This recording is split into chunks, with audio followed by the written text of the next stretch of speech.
Hello, everyone. This is another Black Conservative. I am Ryan Bolin. Thank you all for joining me. So, Election Day has passed. We are in November the 9th right now, and results right now are kind of iffy, up and down, up and down. As one commentator said,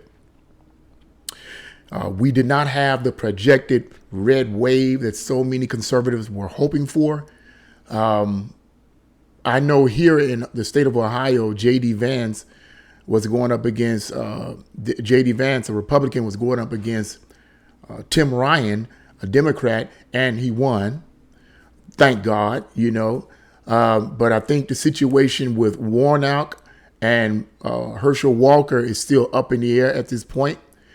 And so things are like iffy, and it doesn't look too good for a lot of conservatives on a certain level. It's like, okay, well, they wanted a red wave, and I hope I didn't say there's going to be a red wave. I had no clue whether or not it was going to be a red wave or whatever. Okay, sometimes people get so excited about what they project might be the case, and it don't always end up that way. So everybody walks around with their lips hanging down and all that. Look, it looks good in some areas, it looks bad in some areas. It is what it is. Like I said, I'm thankful that J.D. Vance won the Senate here for the state of Ohio against Tim Ryan, who basically publicly said we need to confront and kill those Republicans. Seems like to me people saw the stupidity of that statement and said we're not going to even bother to vote for this idiot for saying stuff like that. No, I'm just saying. I know it's probably not the reason, but so what I'm going to do, I'm going to read some of these outcomes here from Breitbart News. And maybe some others to see where we are right now. So it has heading one Republicans favored to take House, but it also says the Democrats dominate governor races. So, but the Republicans own Florida. We know DeSantis did get reelected. He did win the reelection. Thank God for that. Also, I wanted to point out too that Republican for the state of Ohio, DeWine, he won re-election. Thank God. Because I said to myself, man, if a Democrat becomes a governor in the state of Ohio, that means we're going to have a Democratic governor, and I'm going to be living in a Democratic city, which I've been living in all my life. That's going to be hellish. I mean, I'm like, oh my God, I hope that doesn't be the case. But thank God, I was praying all last night. I couldn't sleep last night. I was like, oh God, And I never hardly worry about stuff like this, but I was praying, man, God, please don't let this Democrat get the governor's seat here in the state of Ohio. Because I'm already living in a Democratic-run city, where crime is crazy. Then we get a Democratic governor, man, it's going to be lockdowns. And I said, I don't want to deal with that. I got enough problems, okay? But it's not the red wave. But suffice to say, it's not the red wave that everyone was talking about. So we're going to go over some stuff here. We're going to look at some of the statements here where it talks about Judgment Day. Here's one particular article from Breitbart News. Says Judgment Day for Democrats as Americans vote in midterm elections. It's not nothing much. It says American all 50 states vote on Tuesday. Well, this is late. I don't want to talk about this one. Let's see here. We'll go a little further here.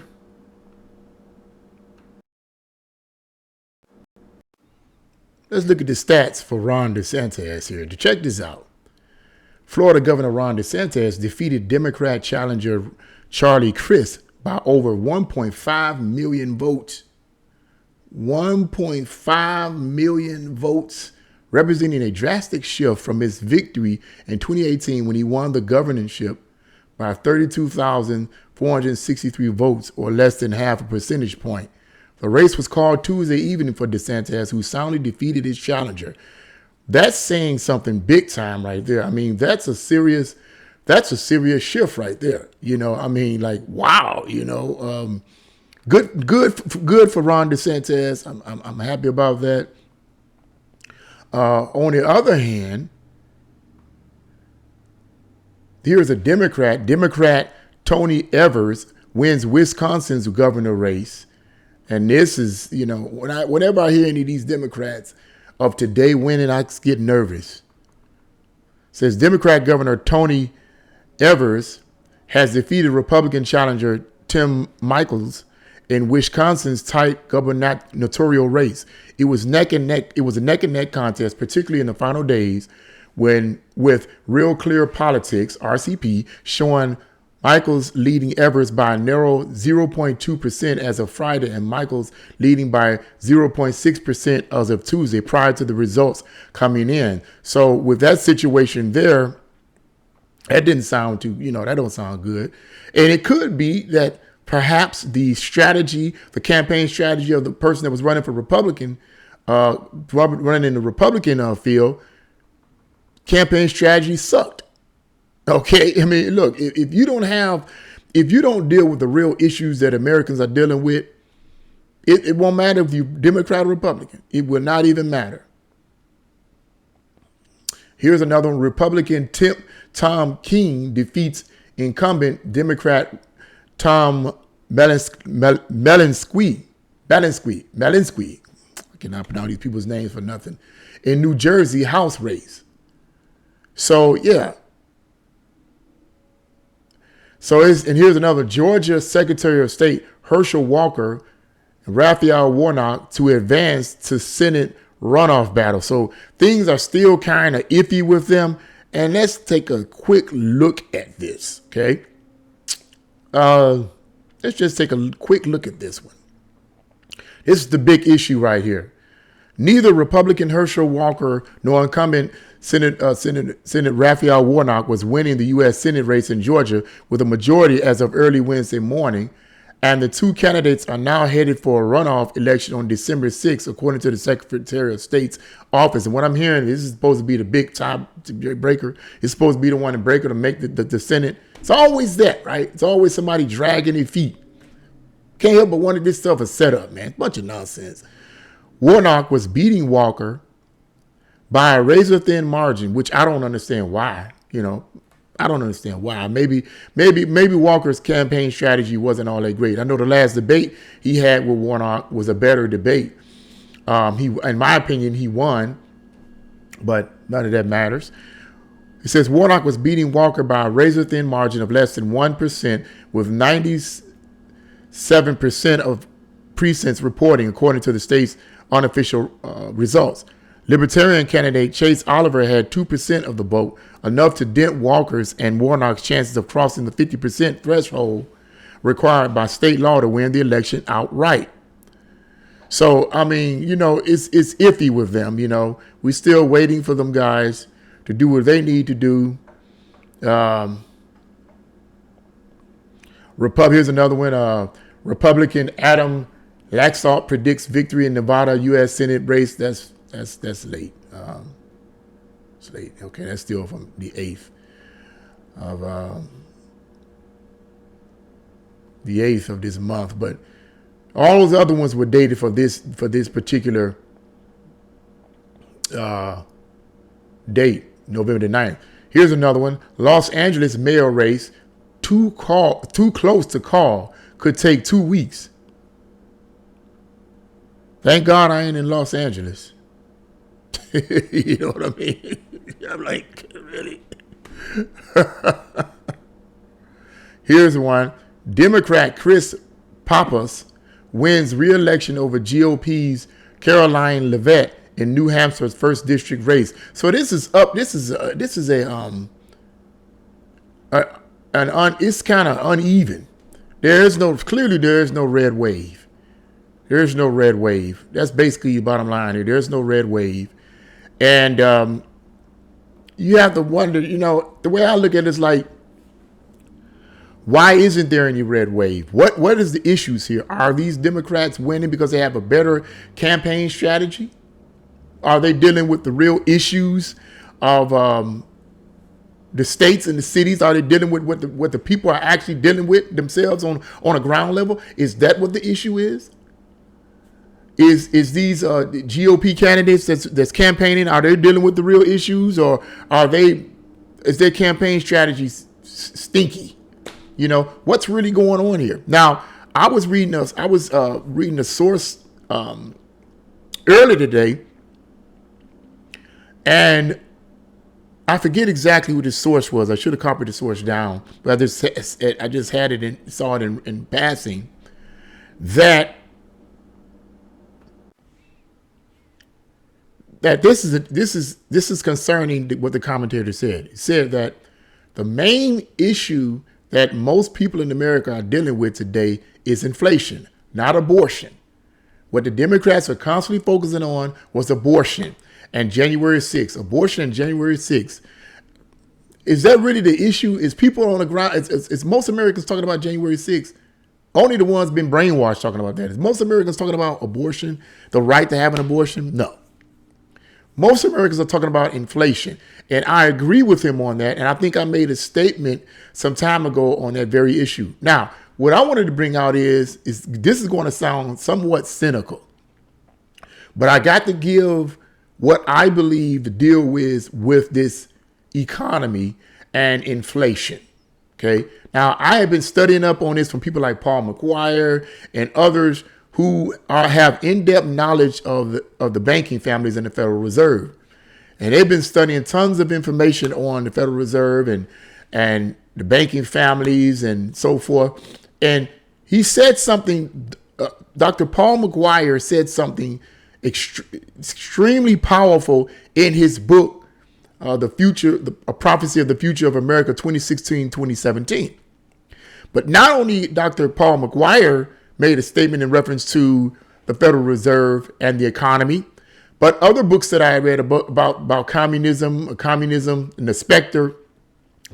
specter, and how that the Federal Reserve plays a part in that. You may be asking, what does the Federal Reserve have to do with the economy? What is it? We need to get our economy together. We need to deal with this inflation. Here's the thing I want to put out there based on what I've been studying and been reading on from other sources. Is it the responsibility of the president or the governor or the mayor to deal with the economy? According to what Dr. Paul McGuire has stated, and there's something, I'm just quoting what I'm paraphrasing what he said. The intention is not to fix the economy. It's never been. No president or governor or whatever, but mainly on a president level, I'm speaking on a federal level, will be able to fix the economy, will be able to fix inflation. Inflation, according to one source, is a hidden tax.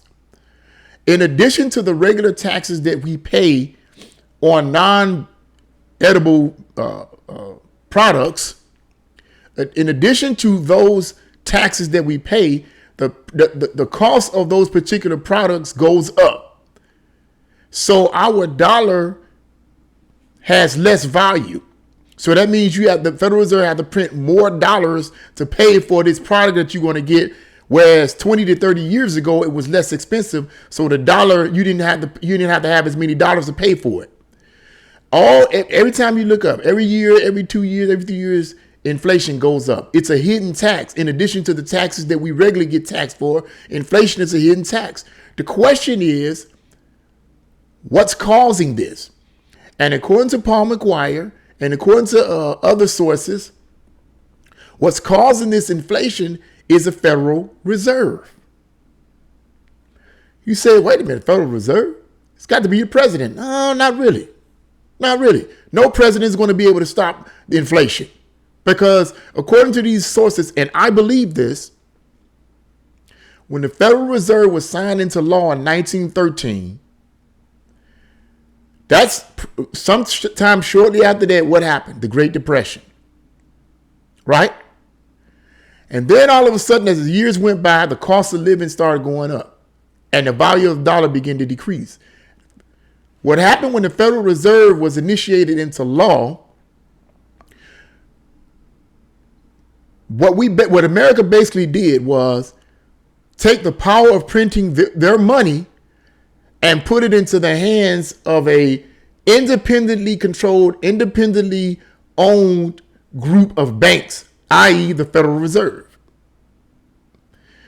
The Federal Reserve or the international banking families have always been trying to put what they call a central bank into America. This has been going on since the 1800s. And several of our presidents disagreed with a central bank. Back then, they were called central banks. It was only given the name Federal Reserve in America to get the people to believe that it's part of the government. The Federal Reserve is not part of the government. It's a central bank designed to control our monetary flow.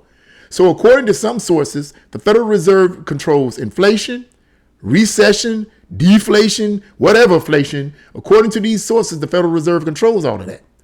So regardless of whether or not we get the right president in place or the right governor or whatever, it won't matter because the Federal Reserve controls our monetary system. Now, I'm not trying to be cynical, but people, if according to this source that I told you I just heard earlier, where he stated that people in America are more concerned about inflation and not January 6th and abortion. Well, they can be concerned about it, but what are they going to do about it? You can elect a president to get in office, but that president is not going to do anything. What is he? He's not going to attack the Federal Reserve. Let me give you an example. Oh man, my time almost run up. I think it's President John Kennedy. This is a theory now. President John Kennedy created an executive order to take control from the Federal Reserve. He did this. I can't remember the Federal Reserve. I'm not going to give that number here on YouTube. It might get this channel, this video might get taken down. He created an executive order to take control from the Federal Reserve. Sometime later, maybe like 2 or 3 weeks later or something like that, he was assassinated. And the theory is he was assassinated because he was trying to take control from the money people, the Federal Reserve. He was going too far.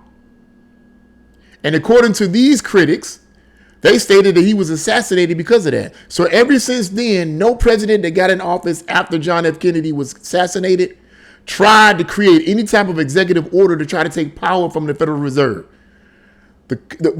Our Constitution states that the power to print money is given to Congress, not the Federal Reserve. But when we signed our rights over to the Federal Reserve, they took their power away from us.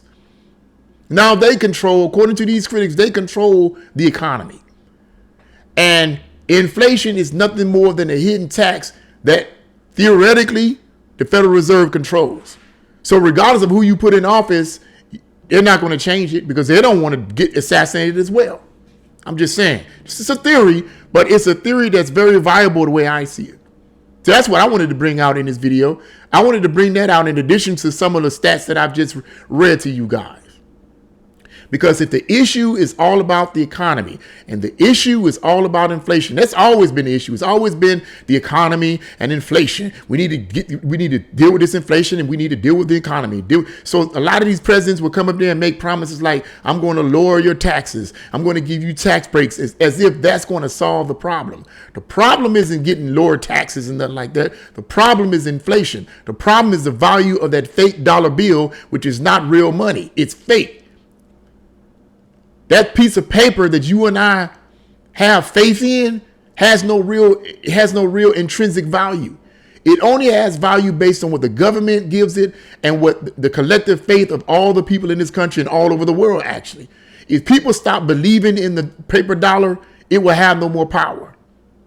We would have to put our faith in something else, preferably gold. But let me end the video on this. We was taken off the gold standard in 1971. It was started by Franklin D. Roosevelt in the 1930s. He began to initiate the idea of taking us off the gold standard. He began to start taking us off the gold standard, and it was solidified in 1971 by, I believe, Richard Nixon, who completely took us off the gold standard, which means that the paper money that you and I have right now doesn't have anything to back it up. So if the paper money that we put our collective faith in is no longer null and void, we don't have nothing to go back on because we've been taken off the gold standard. Back then, prior to the 30s, you know what I mean, people were still handing out gold coins. They still had gold coins. But Franklin D. Roosevelt created a law that told the people to hand over their gold coins. So people had to put their collective faith in the printed dollars. So what happened was in 1971, when Nixon took us off the gold standard, it was as if he was saying, look, people have so much faith in this paper money that we don't need the gold no more. What's the point in having this gold, hauling around all this gold, when everybody has all this faith in this paper money? It's easy to carry around. Boom. It adds value everywhere you go. Just saying, folks. I wanted to add a little bit to there. I know this video went longer than most of my other videos, but I needed to bring that out. And I don't want to sound cynical, really, but the answer to this could be, hey, we need to do investments with our money, put our faith in God. Those who believe in God, put your faith in God. Do investments and other things. Educate yourself on economics so that you can find a better way to deal with inflation, because it's controlled by the Federal Reserve, not by the president, not by the mayor, not by the people. The Federal Reserve. Just saying. So that's my words on that. What do you guys think? Leave your comments in the comment section below. Like, share, and subscribe to the channel. God bless you all and see you again.